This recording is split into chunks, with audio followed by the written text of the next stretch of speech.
Picture this. You see that attractive person across the bar or that perfect connection at a networking event. You see them either looking at their phone, they're kind of just scanning the room, they got their drink to their chest. Clearly they're waiting to be social. You know you have to go say something, but you are thinking, what do I say?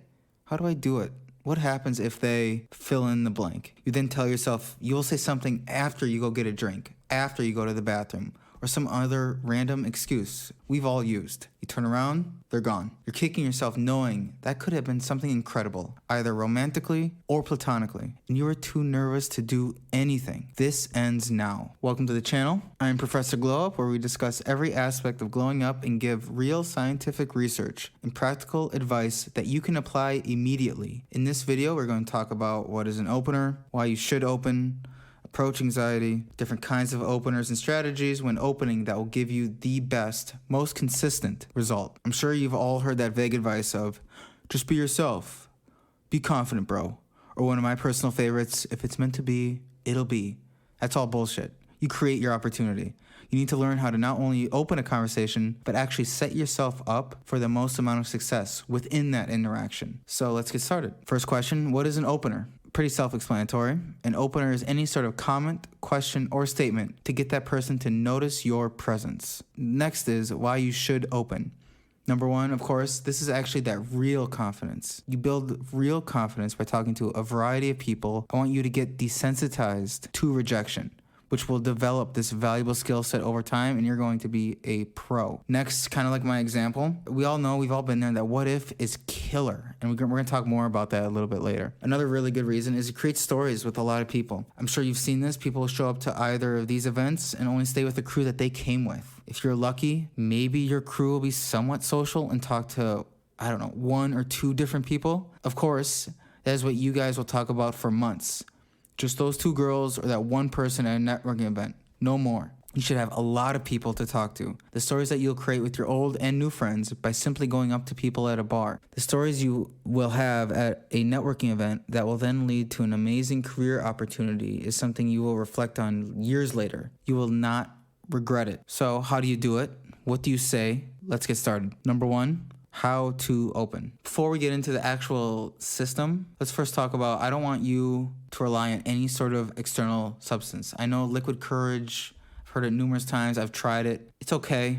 Ideally, I would like for you to do all of this without any sort of external stimulus, such as alcohol, weed if it's legal, or anything else. The real reason is, if you go up to people sober, it's a lot more transferable, and you'll not be reliant on anything else, no matter the time of day. You see that person during the day, at work, or at a bar, or at a coffee spot, or whatever. You know exactly what to do to go up to them. Also, if you strictly rely on alcohol to go up to anyone ever, you are extremely limiting yourself, missing out on great business opportunities and amazing relationships. Also, speaking from experience, you're kind of in that sweet spot for 20-30 minutes, and if you continue drinking, you're going to get hammered, and no one's going to want to talk to you while you're that hammered. It's a giant turnoff, and they're going to run the other way. And if you stop, your energy is going to tank, and you'll be exhausted. Next is approach anxiety. I want you to stop watching videos on this. I just want you to assume that this will never go away. People who have been doing this for years, myself and others, you learn to accept it and embrace it. I want you to turn that nervousness to excitement.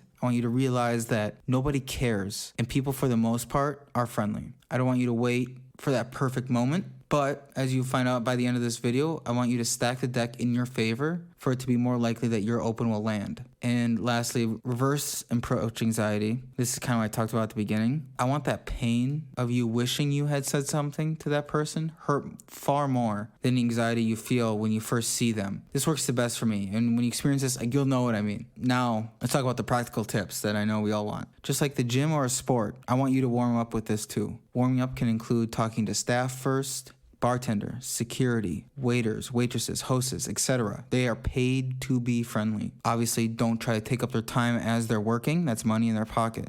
But this can really flush out some nerves. Start before you walk into the bar. This could include your Uber, your neighbor, stranger on the street. Quick compliment. I just want you to give yourself a low bar to hit.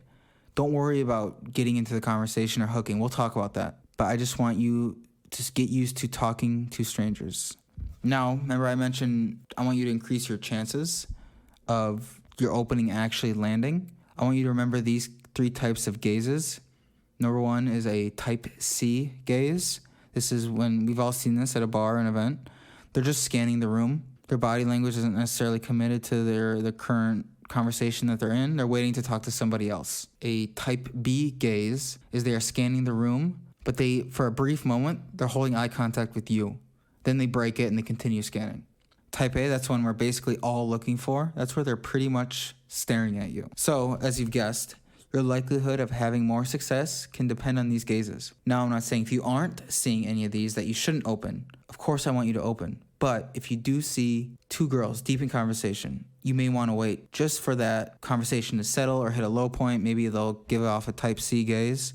Then that will increase your chances. But if that doesn't happen, you still got to go in. Next, body language and situational awareness. I don't want you to make any sort of aggressive intent action like staring, grabbing, anything like that. This shows social inadequacy, number one, and then it'll also show negative social proof because people are watching. I want you to match head height immediately. So if they're sitting down, grab a chair, sit down, match their head height. If they're standing up, if they're sitting on a stool, something where they don't strain their neck, because eventually, over time, they're going to have to break eye contact with you, which will kill the whole interaction. And it'll also look way too obvious that you're hitting on her, and she'll likely care about her perception of that. So an easy fix to this, I want you to remember to sacrifice 3 seconds of awkwardness versus 30 minutes of awkwardness, of like standing over her, hovering like that. So this would include grabbing that chair, making some sort of logistical adjustment. Next, I want you to have your body language as if you already knew each other. So it's very non-threatening. A great mindset to have is I want you to assume familiarity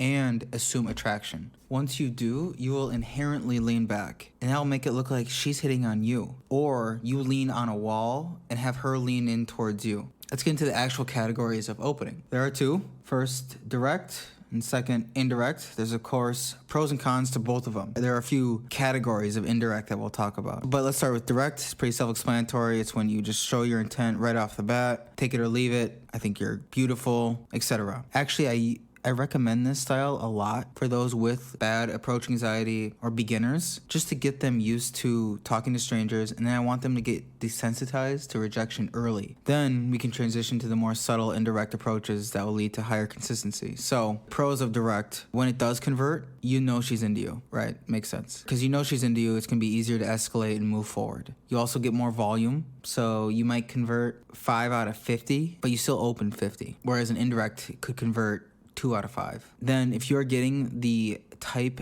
B and the type A gaze, you can actually come in direct like that, and you know it'll convert. And there's not a whole lot of game that you need after that. The cons, like what I mentioned, is more rejections, puts more pressure on her. Their friends are more likely to pull her away. Next is indirect. Of course, the pros of indirect is you're not showing that intent right away. You're not showing your entire hand immediately. This can lead to more mystery. You can leverage social proof and pre-selection that I'll talk about more in another video. This puts less pressure on her to make up her mind on the spot and leaves for room for her to chase you, which is a great spot, right? The cons, of course, I'm guilty of this. It can be too subtle. If it's not done well, you can come off too friendly, not confident, aloof, etc. But there are these categories that can really help you. I don't recommend lines. I know a lot of people talk about the right pickup line. That's congruent to them, but I want you to have an overall system or overarching structure that you can apply your lines to. You'll notice that the lines are going to come up to you in that moment, and those are usually the best lines. So the first category of indirect I want to talk about is functional. This one's great because it's very low risk. You can do it at a bar, a networking event, anything. This could include something like, hey, my phone died, what time is it? This may sound intuitive, but you'd be surprised how nervous people get just to ask for salt at the table right next to them. If your buddy or your crew have a bet of like who can go talk to that pretty girl, this is the best category because it is highly unlikely that someone will be rude to answer your question. Next is opinion. This is another low risk that can have a great result, but that's also non-intrusive. Pretty self-explanatory. A couple of basic examples would be, my friend and I were wondering why girls never go up to guys at bars, or what is the best pickup line you've gotten. In an office setting, you could do, how do you think that meeting went? Most people want to be friendly. Very rarely will you get a rude response to this. And if they are rude, that isn't your problem. You want to keep it open-ended. Notice how all the questions I asked didn't result in a yes, no, or maybe. That's very important. Next is observational. Again, very self-explanatory. This is simply something that you and the one you are trying to go up to are experiencing together. Examples could be, how did you make it so cold in here? Or if you're at a karaoke bar and everyone's singing or dancing, you can go up to her and say, I gotta say, you are an incredible singer or dancer. This comes from a place of empathy because you're experiencing that event together. It's low risk and it's non-intrusive. Next is compliment. This one is higher risk and more intrusive, so that means I would recommend doing the first three in a professional or networking setting. This is more for the bar, club thing. Get away with it without any sort of real repercussions. Of course, this comes down to the delivery. I want you to think about is make sure you compliment on something they worked for or attained. Everybody compliments her on her smile, her eyes, something that she was born with. But if you really want to stand out, think about most girls take forever to get ready. So a genuine compliment could be something like, I love the way you matched your earrings with your dress. Or whatever they matched, really. It doesn't matter. So this is very important. Or hair is also a very good compliment since girls work a very long time to get their hair right. Also, make sure you don't stay there waiting for a response. Act as if you are walking by or leaving. Then when they say thank you, I want you to reward that with something like, wow, you're actually really friendly. You must not be from here. Where are you from? Of course, open-ended question, right? I have now showed you some very practical systems and strategies that you can start implementing now. I would start with functional, just to get the muscle going on going up to strangers. Before you know it, your subconscious will take over and deliver some amazing lines that you would have never thought of otherwise. Over time, you'll find that once your mind is clear, that is when you will deliver those amazing lines. This will then be a habit. The amount of connections and relationships you'll develop will be endless. Remember, people are made to be social. I don't want you being comfortable going out with your friends and not talking to anyone new that night. A great way to start is the next time you go out with your friends or go to a networking event, tell yourself to try at least one of the categories I listed. Then, just watch and see what happens. Now, I know some of you may be thinking, okay, I can go up to these people, I can go up to the strangers, but the conversations always fizzle, and I never get off that opening question or statement. I want you to check out my How to Hook video, link in bio. That's gonna go over exactly what you say, what your goal is after the opening line. Make sure to check that out. I would love to hear examples of lines or categories or ways that you've improved your approaching and opening. Make sure to leave those in the comments. Thank you so much for listening, and I'll see you soon.